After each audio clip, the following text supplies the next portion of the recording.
Buenas tardes, de parte del Instituto de Desarrollo Profesional del Ministerio de Educación Pública, en convenio con la Dirección de Vida Estudiantil y el programa Ruta de Museos, les damos la más cordial bienvenida a todas las personas que nos acompañan en este webinario, especialmente de la Dirección Regional de Cartago, un webinario titulado El Bicentenario de la Independencia de Costa Rica por parte del Museo Nacional. Les habla Melvin Gómez, que nos acompañará como moderador de este evento. Este webinario está dirigido a personas docentes que trabajan con poblaciones infantiles y adolescentes. En esta actividad realizaremos un conversatorio sobre la celebración del Bicentenario de su independencia. Costa Rica está celebrando el Bicentenario de su independencia, 200 años de libertad. El país se caracterizaba desde un principio por una vocación clara, una vocación institucional. Confirmando esta vocación de paz, en 1949 fue proscrito constitucionalmente el Ejército Nacional. Deseamos externar nuestro agradecimiento especial al Museo Nacional por sumarse a esta acción del programa Ruta de Museos. La dinámica del evento se compone en dos partes. En la primera parte tendremos la exposición por parte del especialista y luego tendremos un espacio para consulta de los asistentes. Al finalizar el evento les solicitamos registrar su asistencia y valorar el webinario. Nos acompaña la intérprete Isol Ramírez Cortés, quien nos apoyará con la interpretación del lenguaje de señas costarricenses. A continuación escucharemos las palabras de la señora Maribel Mendieta Sofeifa, del área de comunicación del Departamento de Proyección Museológica, Museo Nacional de Costa Rica. Con ustedes las palabras de la señora Maribel Mendieta. Buenas tardes, de parte del Museo Nacional de Costa Rica, es un placer compartir este webinario con ustedes como parte del proyecto Ruta de Museos que inició en el año 2019 y que nos ha permitido generar en conjunto actividades y materiales educativos de gran utilidad para los estudiantes y docentes del país. En esta oportunidad, en el marco del Bicentenario de la Independencia de Costa Rica, es grato compartir el conocimiento que el museo reúne, no solo en sus colecciones y exhibiciones, sino también en sus profesionales, como es el caso de la historiadora Gabriela Villalobos a cargo de la conferencia de hoy. Esta actividad se integra al programa de celebración que el museo está ejecutando desde hace varios meses, el cual dio inicio con la apertura de la exhibición Blanco, Azul y Rojo 1821-2021, realizada en conjunto con la Universidad de Costa Rica y que reúne 200 años de la historia de la independencia del país en una muestra de más de 60 objetos y más de 150 imágenes históricas. La exhibición ya se puede visitar y estará abierta al público hasta junio del 2022. También estamos trabajando en la versión virtual de esta exhibición. Esperamos presentarla a mediados de septiembre y estará accesible desde el sitio web del museo. Además, tenemos en agenda varias charlas vinculadas al Bicentenario que se impartirán por Facebook desde septiembre hasta noviembre. Finalmente, reitero nuestro agradecimiento al MEP por facilitar este espacio y espero que la conferencia sea de mucho provecho para todos ustedes. Muchas gracias, doña Maribel Mendieta Sofeifa, del área de comunicación de la Proyección Museológica del Museo Nacional. Seguidamente nos acompañará la señora Gabriela Villalobos Madrigal, quien es historiadora con una maestría académica de la historia centroamericana de la Universidad de Costa Rica. Ha trabajado en el Museo Nacional como historiadora y curadora de exhibiciones desde 1997 y también es docente de la Escuela de Historia de la Universidad de Costa Rica. Entre sus publicaciones destacan Modernización agropecuaria en Costa Rica, 1897-1914, Los Apóstoles del Progreso y el Catálogo de la Exhibición, Historia de Costa Rica, siglo XVI, siglo XIX. También ha realizado publicaciones acerca de la diversidad cultural y el mundo laboral en Costa Rica. Como curadora de exhibiciones fue la responsable de desarrollar el guión curatorial de la exhibición permanente Historia de Costa Rica, siglo XVI, siglo XIX. También ha realizado la curaduría de más de decenas de exhibiciones de múltiples tópicos de la historia y cultura costarricense. A continuación, las palabras de la señora Gabriela. Buenas tardes. Literalmente es un honor tener este conversatorio, esta actividad con ciudadanos tan importantes como son los docentes de este país. La responsabilidad que ustedes tienen en esos procesos de enseñanza y aprendizaje es clave porque ustedes ayudan a esos estudiantes que serán futuros ciudadanos a tener criterios más elaborados de cómo analizar su realidad, cómo analizar su pasado, cómo analizar su presente.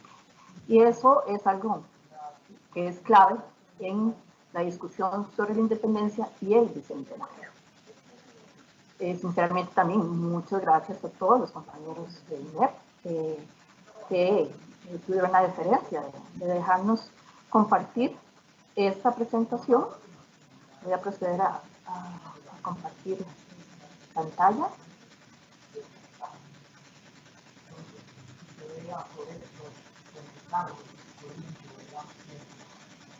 ¿Se está compartiendo bien?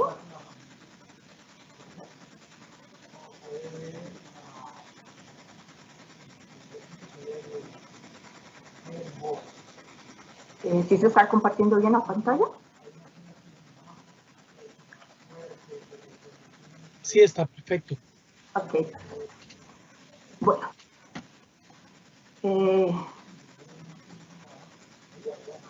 La presentación que voy a hacer ahora se llama La independencia, algo más que una fecha. Esta discusión tiene varios retos que enfrentó no solamente Gabriela como historiadora del museo, que tiene que hacer síntesis de la historia para hablar y dialogar con estudiantes, con ustedes como docentes, con turistas. Es un reto que también ustedes tienen como docentes. ¿Qué transmitimos para que la independencia sea no solamente una fecha, sino el análisis de un proceso? En la presentación haremos un repaso de elementos claves de la interpretación de la independencia, gracias a investigaciones históricas que en última instancia son resultado del desarrollo de nuestra institucionalidad.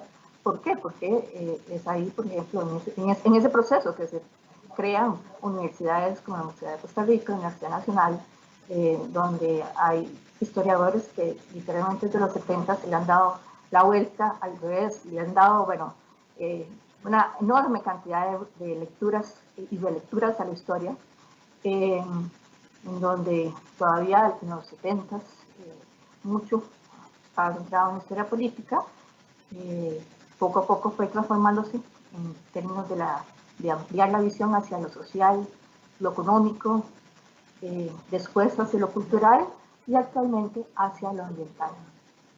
Como les dije, aquí la clave es entender la discusión de la independencia no solamente como una fecha, sino como un proceso. En eso coincide, bueno, los historiadores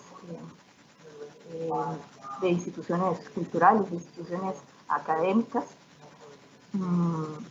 Otro elemento que sí es una de las cosas que me interesa compartir y espero que les sea útil, es ver qué recursos tiene el Museo Nacional, además de otras fuentes, que les ayuden a ustedes en ese proceso de que nos viene en septiembre, en donde estamos en virtualidad, estamos en pandemia, cómo le presentamos, cómo ponemos a los estudiantes a dialogar con ese proceso histórico, con ese bicentenario, que no se refiere en última instancia solamente a la fecha de 1821, sino como cualquier conmemoración siempre es un espacio de discusión de futuro.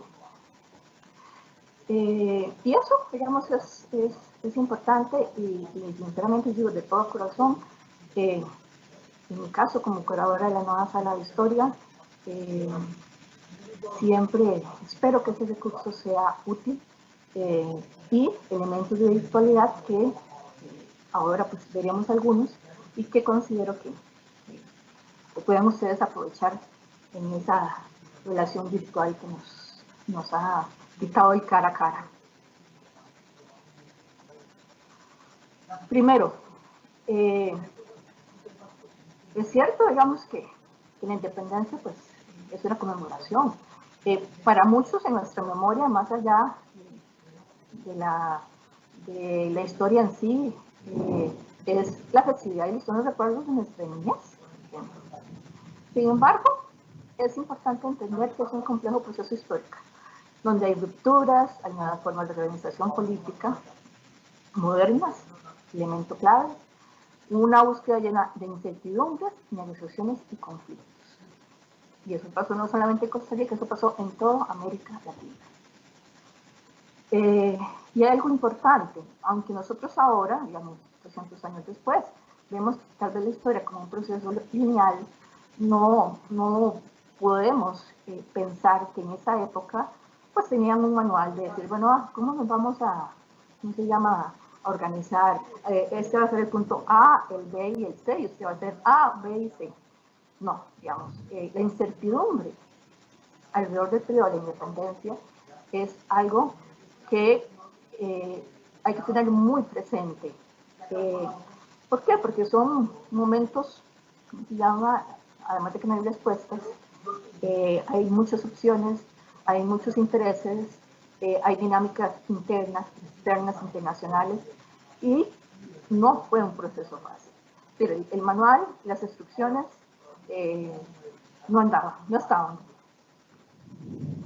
Ok, Costa Rica, sí, es una provincia marginal en un imperio muy vasto, como el español. Sabemos que Costa Rica estaba dentro de una estructura muy compleja administrativa, que partía del rey, del Consejo de Indias, partía también, digamos, por lo menos a nivel interno, de lo que era la autoridad política superior, sobre todo de Guatemala. A nivel interno, el gobernador era la máxima representante, bueno, el máximo representante de la corona, a quien le seguían importancia los cabildos locales. No olvidemos que esos cabildos locales son esos poderes, ¿cómo se llama?, que ostentan en un término, podría decir, a un nivel intermedio, esos poderes de representación de la sociedad de esa Costa Rica de final de la colonia. O sea, no está la figura del ciudadano que como individuo que ostenta la ciudadanía, sino más bien es una figura más del cabildo como representante de una comunidad local. También no podemos dejar de pensar, digamos, que es un momento, final del siglo XVIII, donde hay siempre una tensión, más allá de lo político, de que España, que Guatemala, es un momento complejo en donde las relaciones comerciales se combinan con los vínculos políticos. O sea, si vemos una Centroamérica, al inicio de la colonia, sus redes, digamos, comerciales eran totalmente diferentes a las redes, por ejemplo, del siglo XVIII, en donde con la producción del añil se articula mejor, digamos, el norte de Centroamérica con el sur de Centroamérica. Por eso es que el tema de la Federación Centroamericana no fue una opción pensada por unos cuantos cabezas calientes, no, es que en el siglo XVIII había una dinámica mucho más estrecha de vínculo comercial y, bueno, vínculo político con algunas reformas que se dan por los Borbones. La colonia, bueno, si quiero venir y presentarles un recurso que el museo tiene, quiero que vean este video.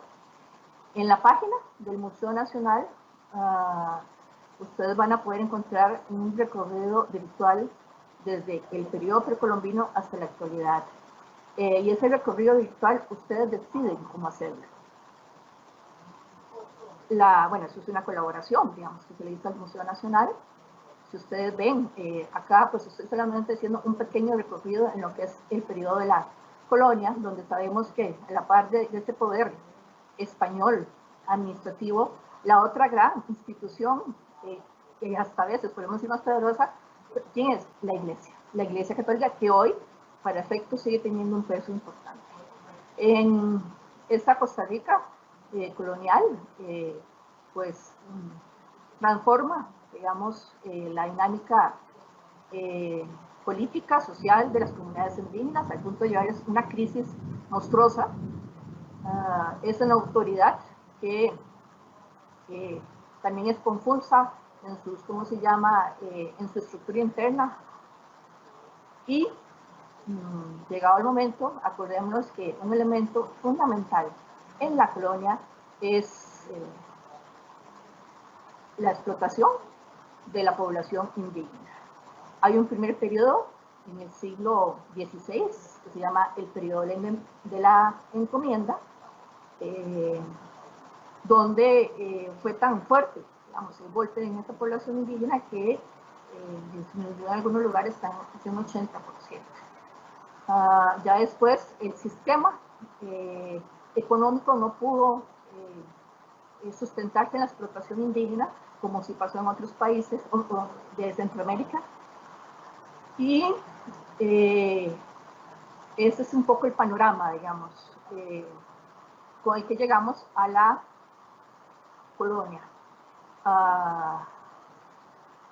Un mundo con sus diferencias sociales, étnicas, con algunas actividades económicas que tuvieron su esplendor ya para esa época, no tanto el cacao, ya sí el tabaco, que veremos que es clave para entender por qué San José puede tomar el papel, digamos, de tabaco y después de San José, y de tabaco y después café, del por qué San José toma la capital.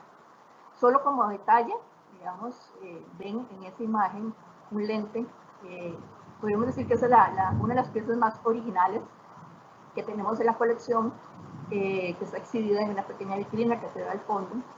Es una lástima que, pero también es una responsabilidad saber que, digamos, que hay lugares que aunque se puede ir, es mejor, digamos, tener cuidado con los estudiantes, pero eso sería algunos de los bienes que podrían ver presencial, y si no, para eso está el recurso de la visita virtual. Como ustedes lo saben muy bien, es un periodo muy complejo a nivel político. Si ustedes ven procesos como la independencia de Estados Unidos o la independencia de Haití, tienen que ver en gran parte con un levantarse frente a los imperios, frente a Inglaterra, en el caso de Estados Unidos. El caso de Haití, además, permeada por una lógica devastadora, digamos, que caracterizó la colonia, que fue la esclavitud. Cuando hablamos de la colonia, no es solamente la historia de Europa y América, es la historia de Europa, América y África. Hay una relación muy fuerte entre el declive catastrófico de la población indígena y cómo aumenta la llegada de población en condición de esclavitud de África. En la colonia se calcula que unos 10 millones de personas en esos siglos llegaron a América. La otra clave pues es la Revolución Francesa, porque cuestiona algo importantísimo, ¿verdad?, que es cómo se legitima el poder. Digamos, el rey y el antiguo régimen son literalmente golpeados con cabezas rodantes, como se ve en la imagen, pero lo que están en el fondo es diciendo, bueno, ya esa no es una forma política que consideramos válida. Un rey por mandato divino no es lo que queremos, no es ese tipo de representación que queremos, no es ese sistema político. Y ya más inmediato es el tema de la invasión francesa de Napoleón a España y la formación de las Cortes de Cádiz.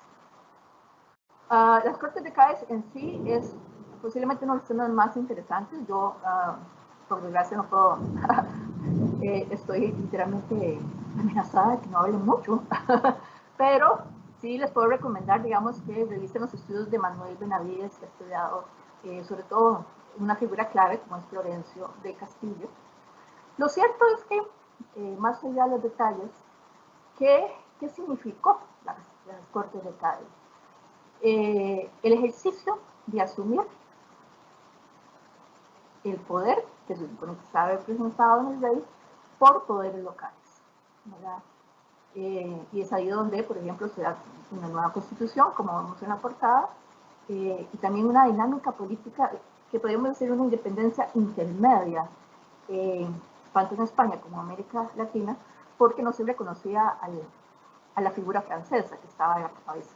Y más bien cuando regresó, retomó ¿cómo se llama?, el poder, el rey español, y trató de echar para atrás, digamos, esa experiencia política, fue cuando dijeron, no, vieras que ya probamos que hay otras formas de organización política y que no es necesariamente bajo la figura de un rey. En la imagen, pues, además de las... bueno, hay un pequeño detalle en las citas, perdón. Están viendo por lo menos una condecoración y un diploma que están en la colección del Museo Nacional para poderlos ver, digamos, en algún momento, que el gobierno de México póstumamente le dio a Florencio de Castillo.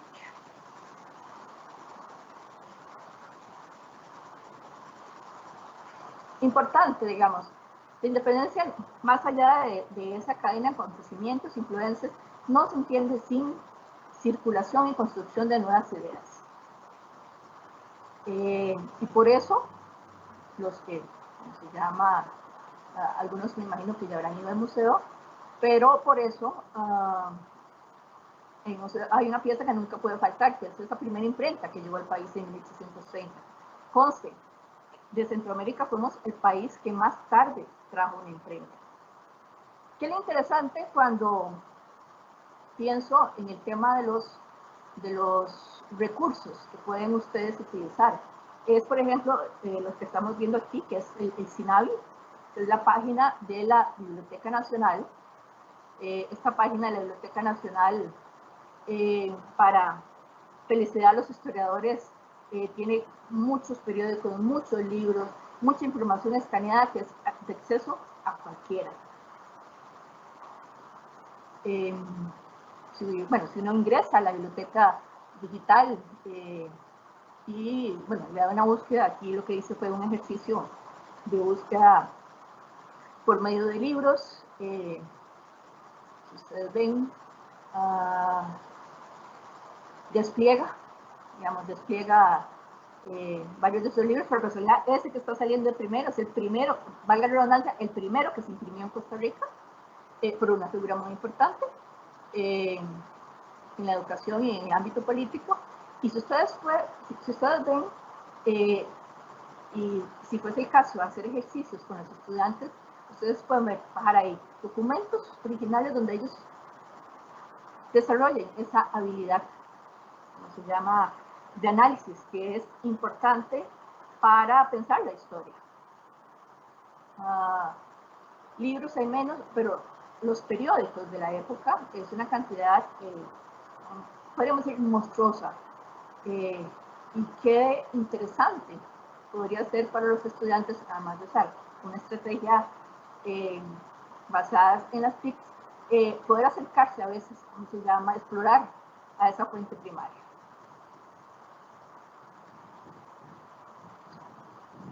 Como les dije, no hay independencia para efectos sin ideas, ¿verdad? Ok, la ilustración, ¿verdad? La ilustración, como ustedes lo saben, digamos, cuando vienen y desarrollan sus clases con los estudiantes, creo que en 9 años es que se ve sobre todo este periodo.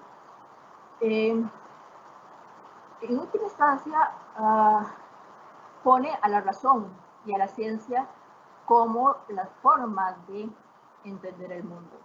Eso tiene una consecuencia muy fuerte en términos políticos y culturales, que es venir y decir, no necesariamente la religión la que viene y explica el mundo, como se llama, y sirve para comprender el mundo. Y de paso, esa religión es la base cómo se justifica un rey, porque se supone que es toda una familia que por mandato divino ocupan ese papel, ¿verdad? Igual, Costa Rica tiene figuras interesantes, como lo que es Fray Antonio de Liendo y Goyechea, franciscano que hizo sobre todo sus labores en la universidad en Guatemala, antes de la independencia, pero que es conocido por comenzar a meter ciertos temas de análisis científico en las clases. Y no es casual que por ahí aparece una que otra nota que lo vean como peligroso. Ustedes ven ahí, hay un punto clave, digamos, cómo se explica el mundo, qué explica el mundo, la razón, la ciencia o la religión. Entonces, cuando hablamos de la ilustración, es lo que les mencionaba, digamos, llegado el momento, esto permite cuestionar la autoridad de los reyes, muy propio del antiguo régimen, ¿verdad?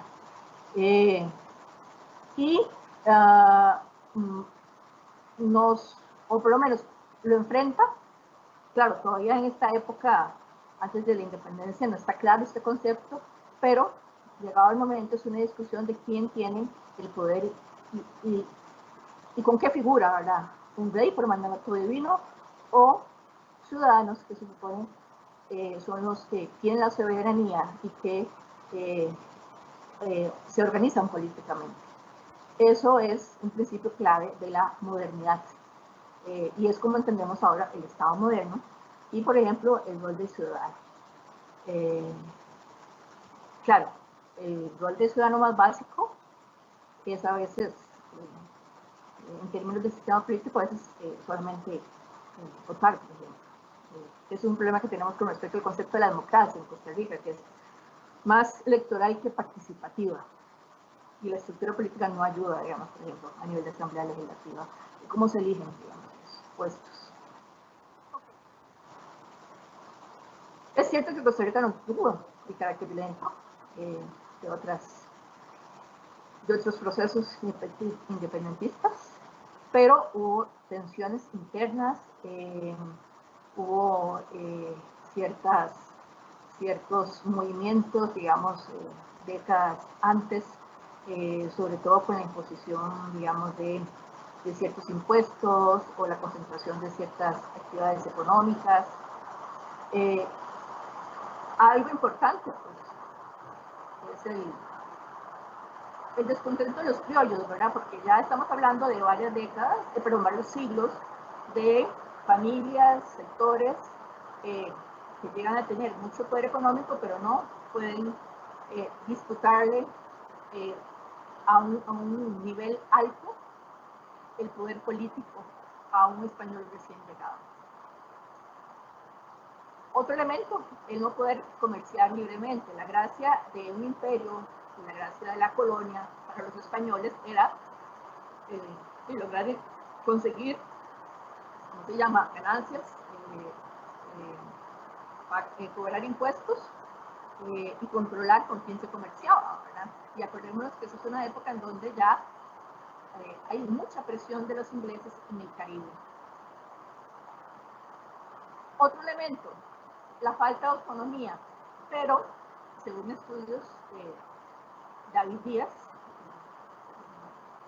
estudios fundamentales, la palabra independencia aparece, podríamos decir, antes de 1821, pero no necesariamente porque estaban pensando en España, estaban pensando más bien, no solamente Costa Rica, sino en los otros países que no eran Guatemala,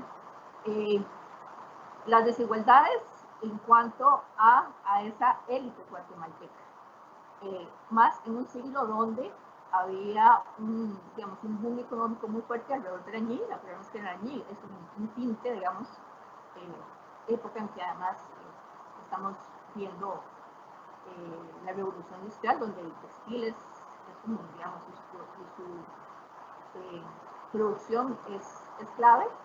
Entonces, él llama la atención de forma muy interesante,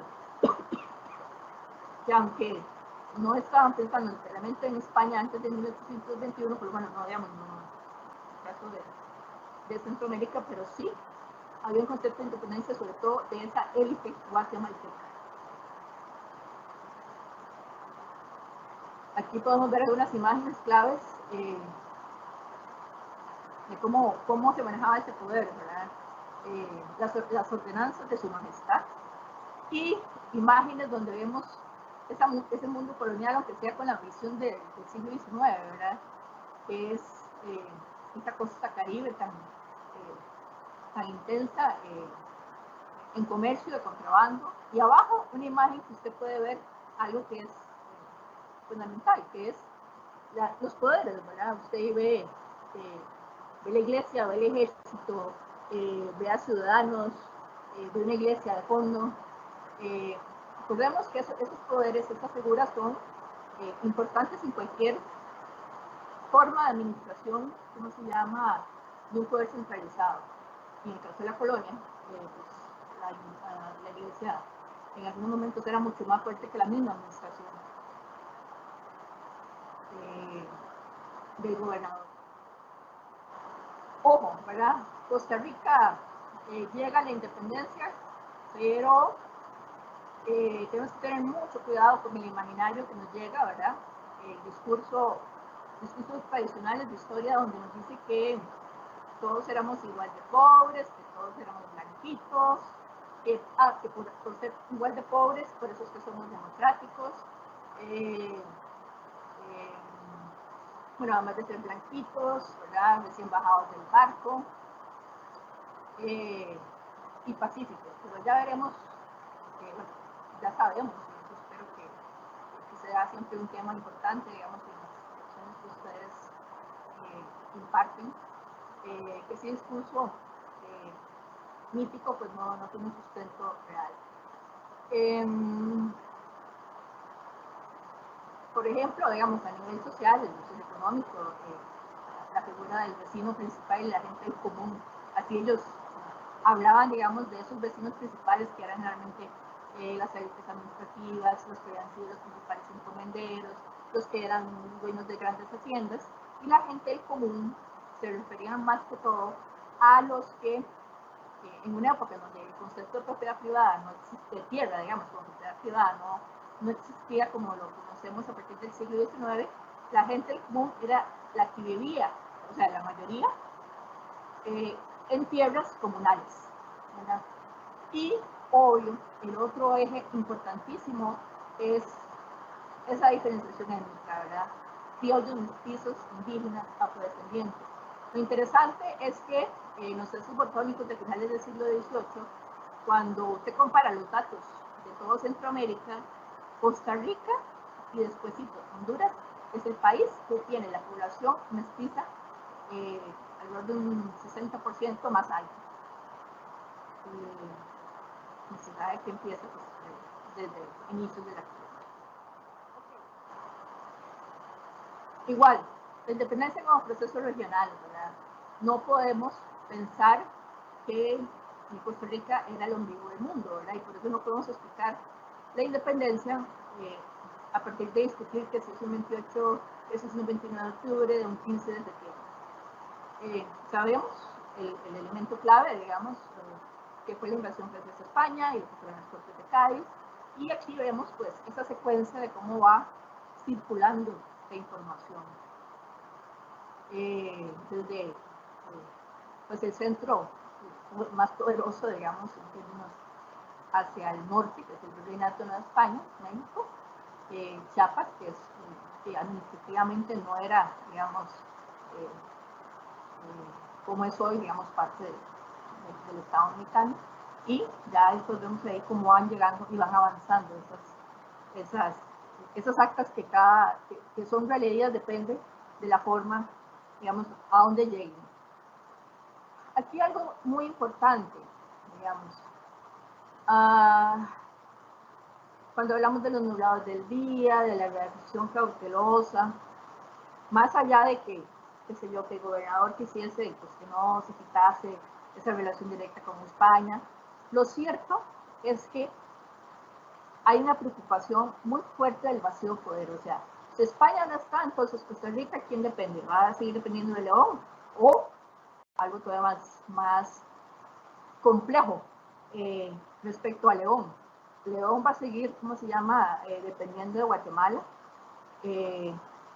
Independientemente de la letra fina de cada acta, lo cierto es, en ese vacío de poder, quién se va a poner a la cabeza y cómo nos resistimos porque no nos gusta quién puede estar a la cabeza. Y eso es algo que pasa mucho con respecto al poder cuando se ve, digamos, la relación con Guatemala.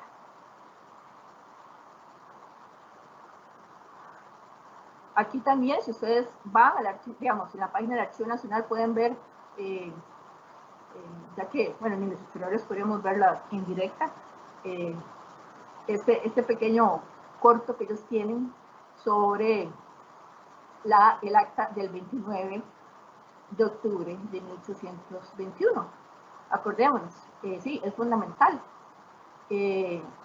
Dice que, bueno, sí, que nos independizamos de España, pero también nos anexamos al imperio mexicano de muy corta vida.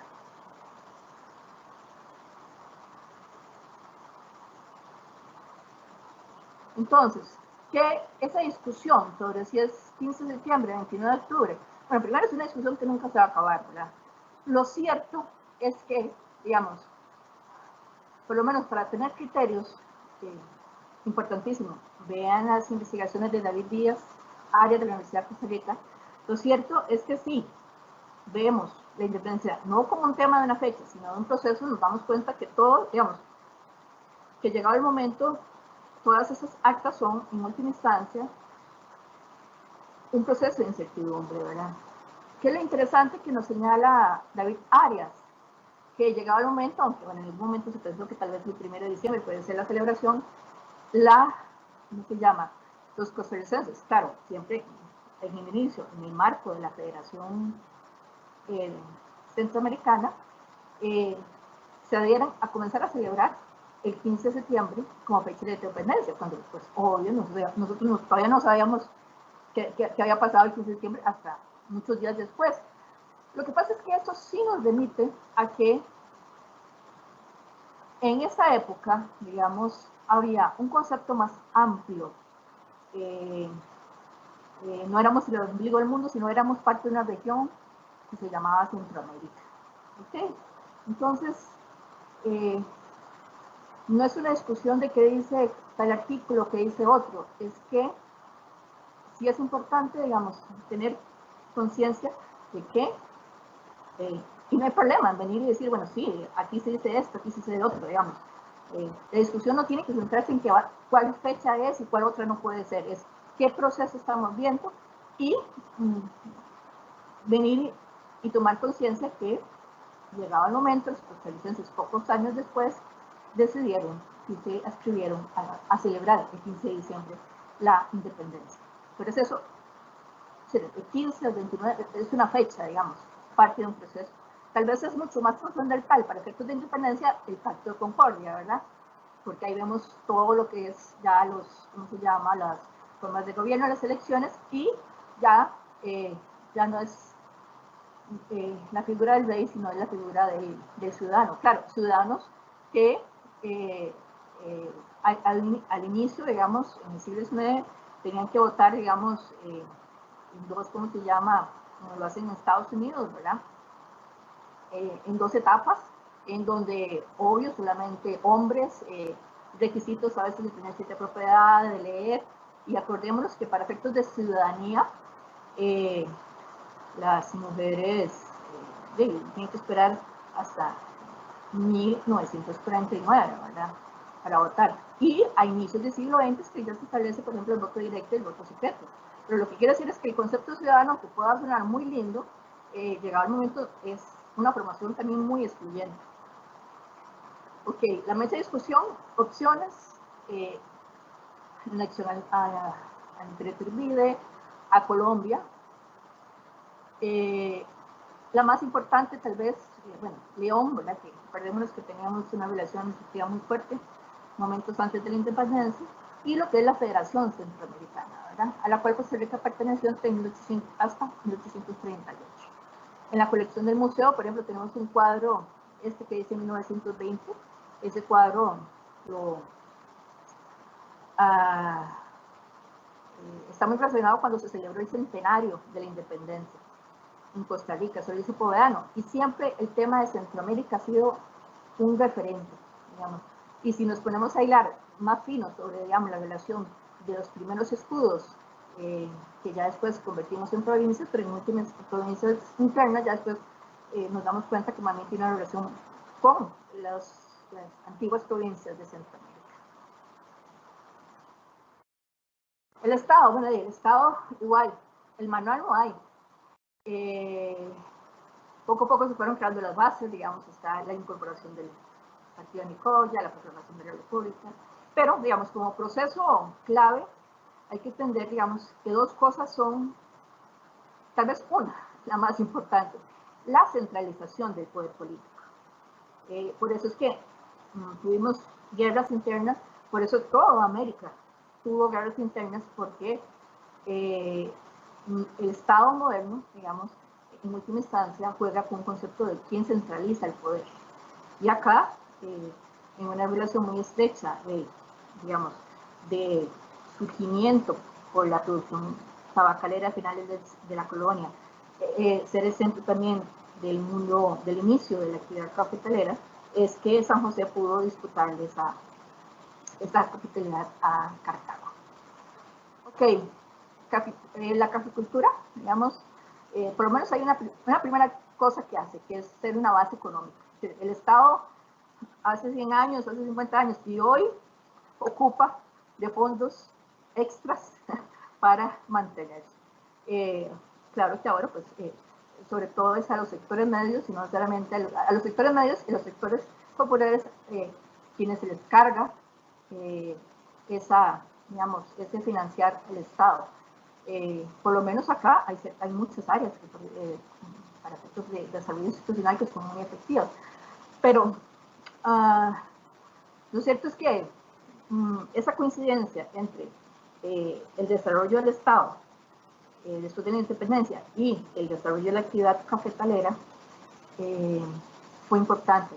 ¿Por qué? No es porque solamente fuese una actividad que generaba, ¿cómo se llama?, ingresos, sino por la composición social que había en ese mundo cafetalero. Y esa composición social tiene un rostro importantísimo en cuanto a que las élites, aunque concentraban el beneficiado, ¿cómo se llama?, el comercio, la habilitación, lo cierto es que había un sector medio muy importante de productores y también un sector, digamos, de jornaleros. Pero como había posibilidades de colonización, digamos, no se pudo forzar, digamos, a la mano de obra a trabajar para esas élites que, bueno, poco a poco fueron concentrando el poder, pero lo interesante es que siempre hay un sector medio ahí muy fuerte que se forma alrededor de la economía cafetalera, productor, eso sí, y le da ese matiz, digamos, relativamente negociador al Estado. El Estado es un espacio de negociación, ¿verdad? Eso no podemos, no solamente instituciones, es un espacio de negociación. Ya ahorita voy acercándome al final. Importantísimo, digamos, para hablar de independencia, sabemos que, bueno, los estados tienen que, además de centralizarse, formar ejércitos centralizados, ver el tema de fronteras, ver el tema de la institucionalidad. También ocupan una, ¿cómo se llama?, una legitimación, ¿verdad? Es ahí donde, igual, resultado de estudios históricos, se ha cuestionado, digamos, ese imaginario de una esencia de nación o de patria, ¿no? Digamos, llegado el momento, son los estados los que fortalecen y construyen discursos de identidad nacional. O sea, y eso es algo que vemos muy intensamente a finales del siglo XIX, durante la época liberal. ¿Y qué pasa? Bueno, en el caso de Costa Rica, nuestra independencia discursivamente pasa a ser ¿cuál? La campaña de 1856 y 1857. esa foto de la conmemoración del centenario de Costa Rica, que es lo interesante. Bueno, pero gracias no se cargó la imagen de calidad, pero es una declamación, por ahí está García Monge, ¿a dónde? Frente al Monumento Nacional, relacionado con la campaña del 56-57. O sea, un lugar de un simbolismo bárbaro en esa época, fue el monumento, y ya después el Teatro Nacional. Como pequeño detalle, aquí está la exhibición, la página del museo, que pueden ver. Ya Maribel dijo que el 15 de septiembre van a estar todos los recursos subidos, pero aquí le pueden dar un pequeño vistazo. Es una exhibición más pensada en cómo son los rituales de la celebración, la conmemoración de la independencia y los discursos que están de fondo. Y con bienes de distintas instituciones. Como un detalle, igual que pueden utilizar con sus estudiantes, en la página de la Universidad de Costa Rica está el CICLA. Gaby, ¿sí? Disculpe que la interrumpa, solo para avisarle que estamos a 5 minutos. Ok, no, ya voy a terminar. Ya la última parte. Ok.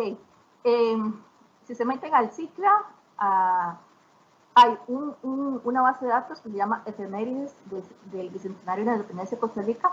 Ahí ustedes pueden venir y los estudiantes pueden hacer investigaciones por temas, por años, y eso igual puede ser muy enriquecedor, ¿verdad? Porque no solamente hay que leer lo que, digamos, lo que pasó hace 200 años, es leer cómo la sociedad ha ido transformando esa ritualidad y esos discursos. Bueno, en la sala igual podrían hacer un recorrido por todo lo que es el periodo de la República y esos momentos claves, formación del Estado, la guerra del 56, no voy a desplegarlo. Objetos como esos que están en sala, pues aquí por lo menos indirectamente podrían analizarlos y discutir. Algo que van a ver mucho en el museo es esa relación entre formación del Estado, independencia y la creación de símbolos como banderas, escudos, himnos. Tenemos algunas piezas como ese sillón presidencial que tiene el escudo de armas de 1848 y los colores de la bandera, que era el que usaban los presidentes en la catedral. Igual en el museo van a poder ver muchas condecoraciones de los distintos países de Sudamérica y Centroamérica, donde siempre un marcador clave es ¿cuál? La independencia. Y Simón Bolívar como la estrella, podríamos decirlo, de ese proceso. Otro símbolo que van a encontrar es el de el del gorro oficio, representado a una mujer, que representa también la República. Y aquí pueden ver distintos ejemplos de una pintura, digamos, llamada Café de Costa Rica, digamos, pintada acá en Costa Rica, un telón antiguo del Teatro Nacional y para efectos del discurso republicano, eso afecta mucho el discurso arquitectónico neoclásico. Entonces ustedes van a ver estas partes frontales, como lo es la Universidad de Santo Tomás, y abajo el Congreso que construido en la época de Juan Mora Porras y que rebosa de ese discurso arquitectónico neoclásico que refiere al concepto de la antigüedad griega. El museo pues también ha visto pasar, digamos, exhibiciones con distintos discursos sobre la historia de Costa Rica. En los 40 es una exhibición de escudos y banderas. Ya a los 150 años va a ser un discurso más de objetos ligados a distintos referentes culturales y bueno, tendrían que ir a ver hoy cómo es el museo y su historia. Como un recurso que yo he utilizado en las exhibiciones y que para ustedes también puede ser muy útil, es no solamente lo que dicen los historiadores, sino cómo nosotros construimos nuestra memoria. O sea, lo que nos pueden contar nuestras abuelas, nuestros vecinos, de cómo celebramos ese 15 de septiembre. Muy interesante cruzarlo con fuentes como la de la Biblioteca Nacional, que si nos dicen, por ejemplo, bueno, sí, yo desfilé en 1972, ¿qué estaba pasando en 1972? Aquí uno de los más antiguos, que no lo voy a pasar, pero que es de un desfile de la independencia en el Paseo Colón en 1936.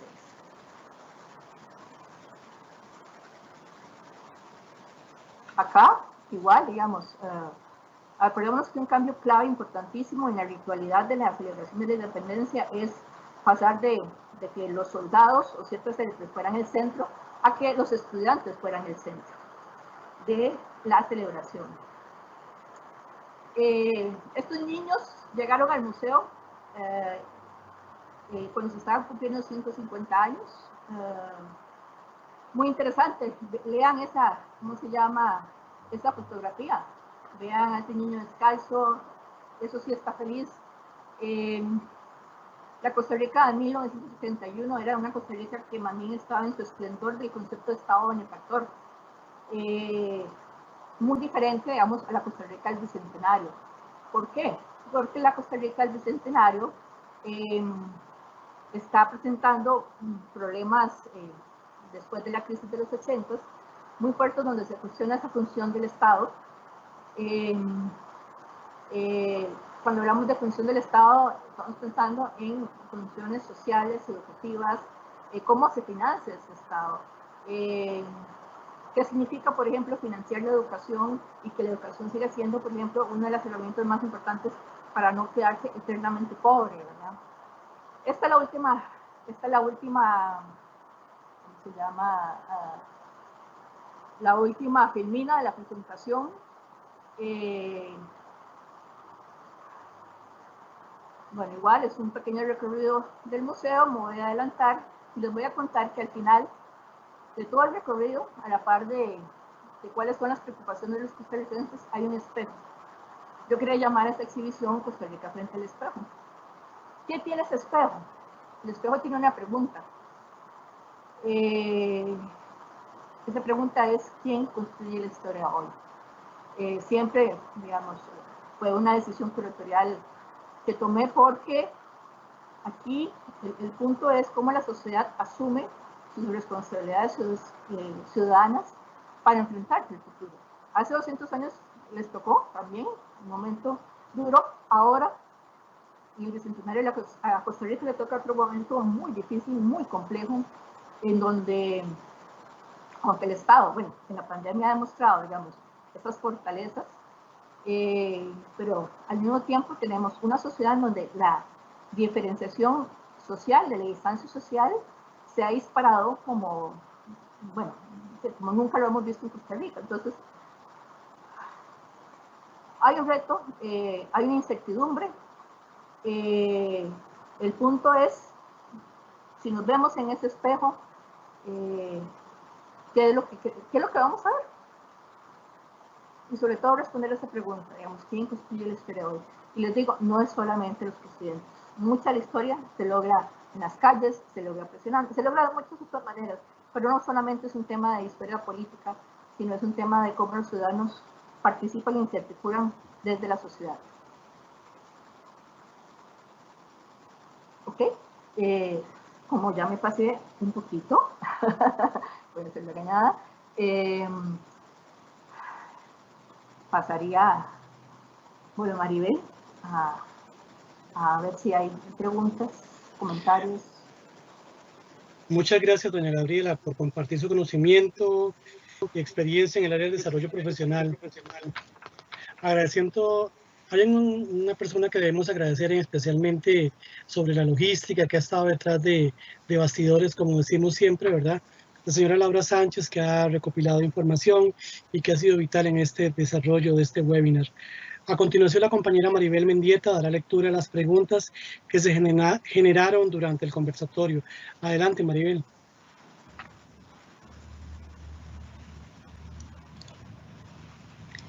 Muchas gracias, Melvin. Bueno, agradecerles a todos por la atención en la conferencia. Sabemos que es un tema de mucho interés, tanto para ustedes como para la formación de los estudiantes. Y bueno, vamos a proceder en atender durante 10 minutos preguntas que recibimos y que están también muy interesantes. Por cuestiones de tiempo vamos a dedicar solo 10 minutos y atenderemos todas las preguntas y comentarios que nos dé tiempo en este lapso. Y bueno, recordar que esta presentación estará disponible en el canal de YouTube del MEP y también del Museo Nacional. También aquí estará, ¿verdad?, obviamente la presentación que acaba de mostrar Gabriela, y bueno, quedará también la atención de las consultas. Gaby, la primera pregunta que nos envían dice, ¿existe alguna iniciativa por parte del museo en unión con el MEP para que estas exposiciones lleguen a las aulas de escuelas y colegios de manera más oficial? Tal vez aquí voy a hacer un paréntesis y bueno, recordar lo de la exhibición virtual, que también Gabriela lo mencionó, que la exhibición de blanco, azul y rojo estará en formato virtual a partir del 15 de septiembre en el sitio web del museo. Y bueno, tenemos acá otra de un compañero del MEP que dice, es de suma importancia poder llevar las exposiciones del museo virtualmente a las aulas de los colegios en estos momentos en donde la situación de la pandemia dificulta las aglomeraciones. Bueno, esto también es un comentario. Vamos a ver, dice, hay muchas personas, esto sí es una consulta, Gaby, hay muchas personas que hablan del acta firmada en Cartago el 29 de octubre de 1821 como un documento que simboliza la verdadera independencia de Costa Rica. ¿Cuál sería su posición con respecto a este tema?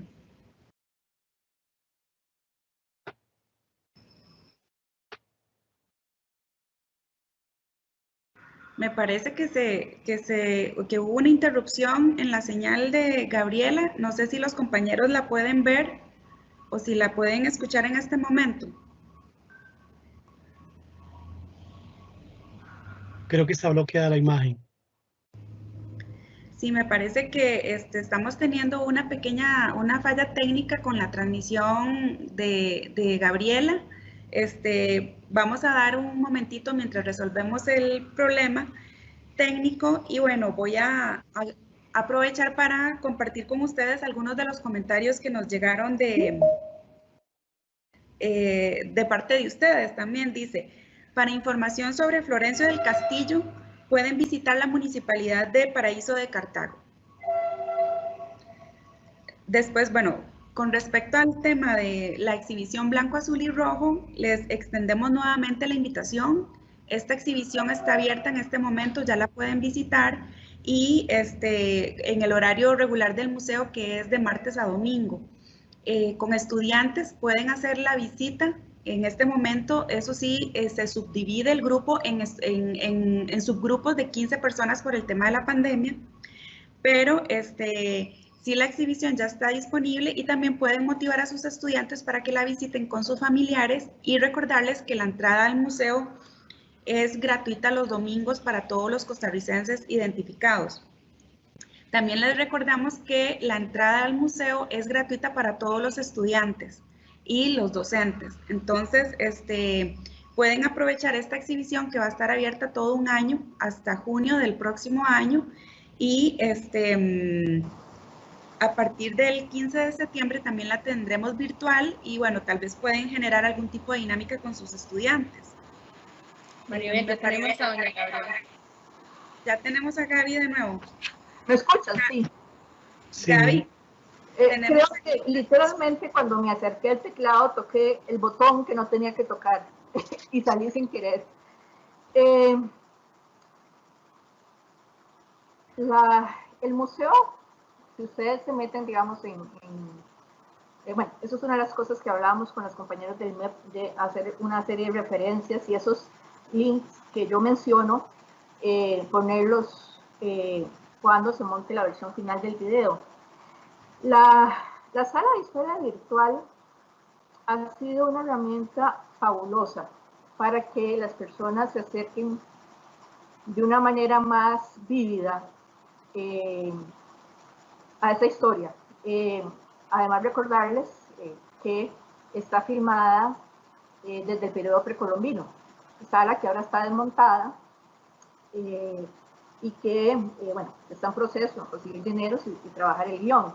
Pero ustedes ahí pueden hacer un recorrido fabuloso, además de que tienen cápsulas explicativas por el arqueólogo. Yo también hice cápsulas explicativas por la sala de historia, solamente que todavía no están montadas. Pero igual, digamos, si ustedes vieron esos pequeños pedacitos, ustedes pueden literalmente durar horas explorando la sala de historia. Sus estudiantes pueden durar horas explorando esa sala de historia. Porque hay, aunque pueden venir en grupos pequeños, pues, siempre hay cierto cuidado. Yo ahora, les puedo decir que, bueno, Melvin, que está en este proyecto, sé algo que he visto enriquecedor, que me ha hecho sentir, bueno, casi con ganas de llorar, han sido los programas, que Melvin podría hablar un poco, del circuito museos y cómo se hizo trabajo con algunos colegios nocturnos y, bueno, también diurnos, de hacer visitas teatralizadas. Y me contaban, me contaban sobre todo de los colegios diurnos, que a veces decían, oh, puedo llevar a mi hija o a mi familiar.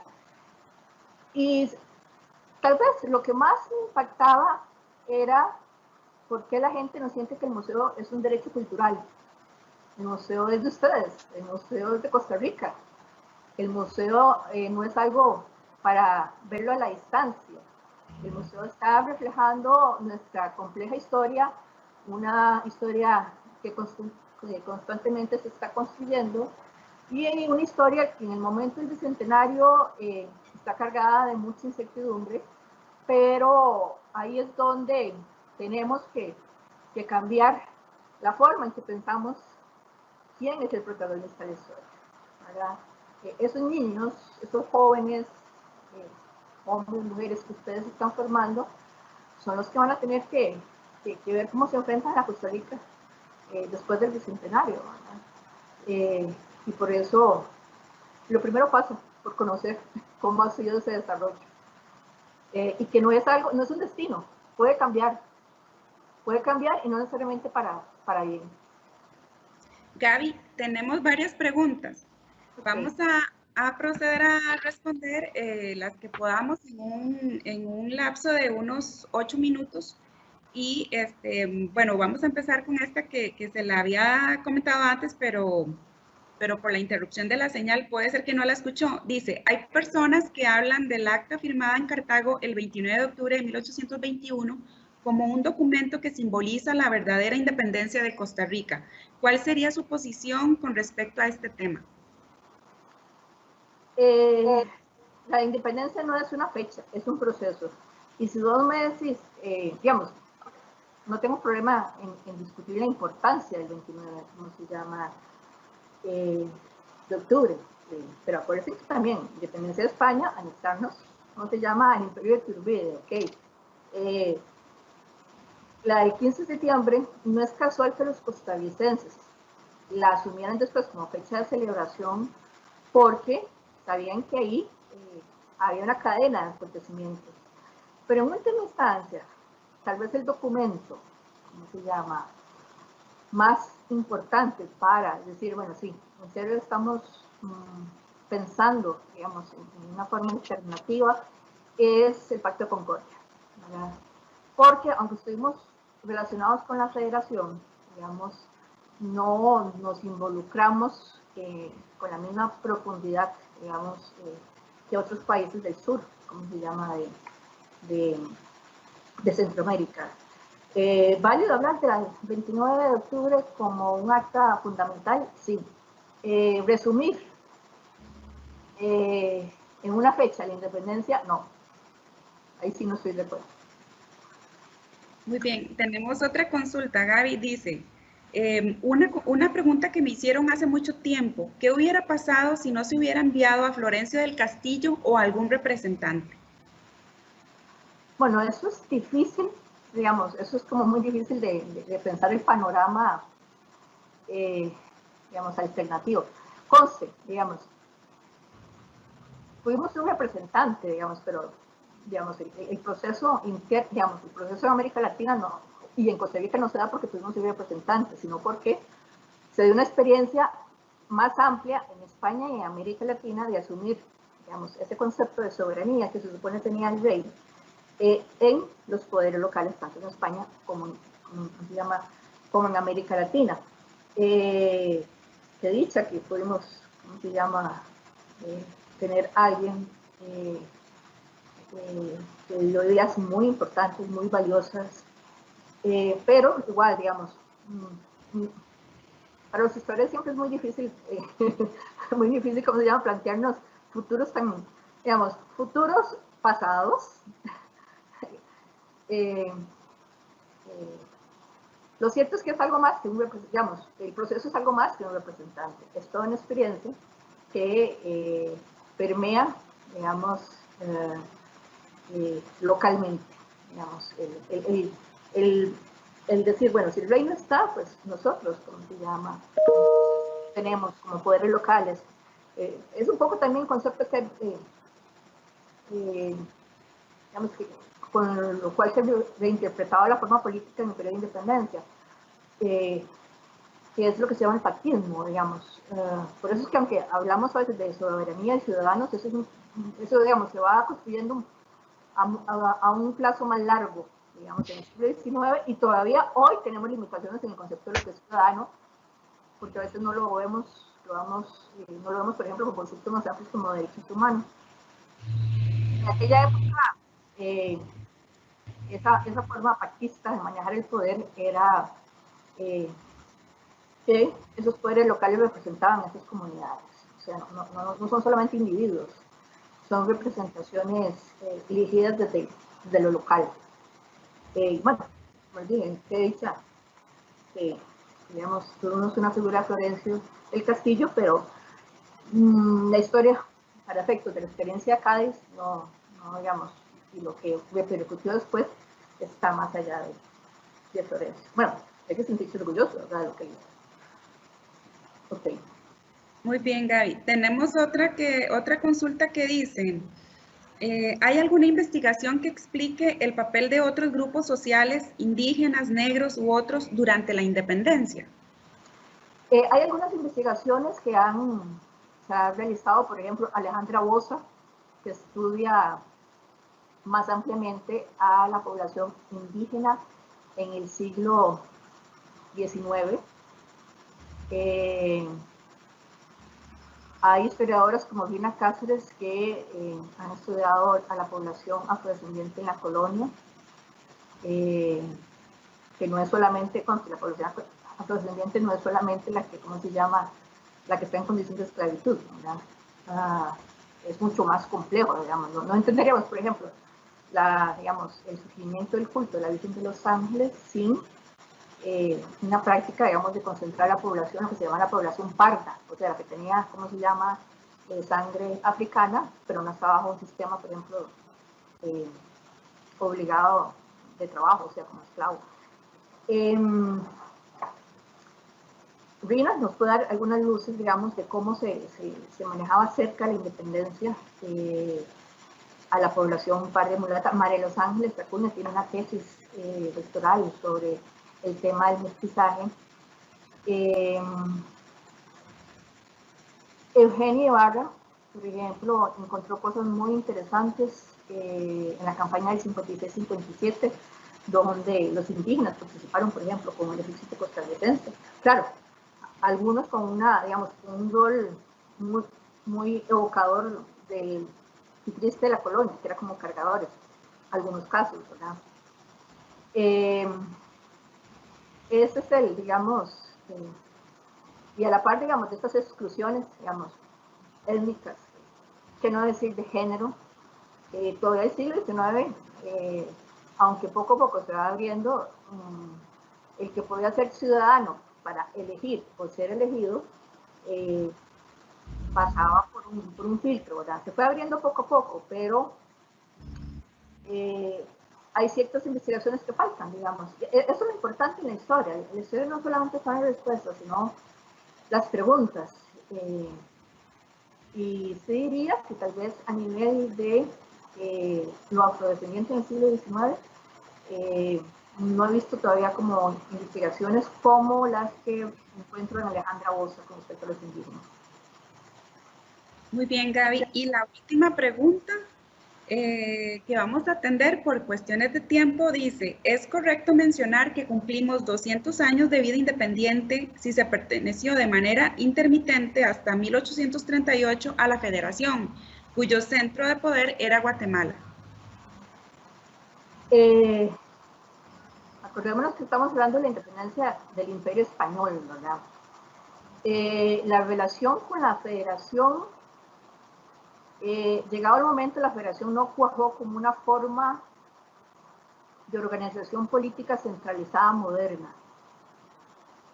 Lo que quiero decir es que, aunque sí teníamos ese vínculo, llegado el momento, la viabilidad de un Estado moderno, de ciertos elementos del Estado moderno, en Costa Rica se siguieron desarrollando después de la independencia, más allá de esa figura de la Federación centroamericana.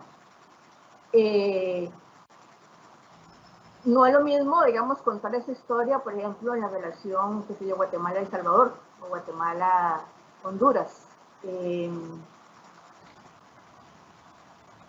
El concepto de independencia del que hablamos es del Imperio Español, ¿verdad? Y siempre hay un tema, digamos, es válido, digamos, destacar, como te digo, esa relación con la Federación, pero no podríamos decir que paralelamente Costa Rica no desarrolló esos retos institucionales de la construcción de un Estado, de ciertas bases de un Estado moderno, digamos. Y por eso es que más bien se sale la Federación, porque la relación era relativamente débil. Igual, digamos, es un periodo tan complejo, tan intenso, que no es una fecha lo que nos lo puede explicar, ¿verdad? Pero es válido siempre pensar, digamos, cuál es la relación con el resto de Centroamérica. Por eso nuestros escudos, un montón de cosas, como el tema de por qué el 15 de septiembre se celebra. Todo inicios del siglo XX, digamos, el centenario, igual, había todo un discurso en ciertos sectores sobre todo intelectuales, sobre Centroamérica como una unidad más amplia. Son adscripciones, las identidades son múltiples, digamos, las referencias son múltiples, a veces pueden ser contradictorias. Pero yo no, digamos, no llegaría a tal punto de decir que porque estuvimos en la Federación no fuimos independientes. Estamos hablando de España, ¿verdad? O sea, de esos 300 años, digamos, de control muy fuerte, digamos.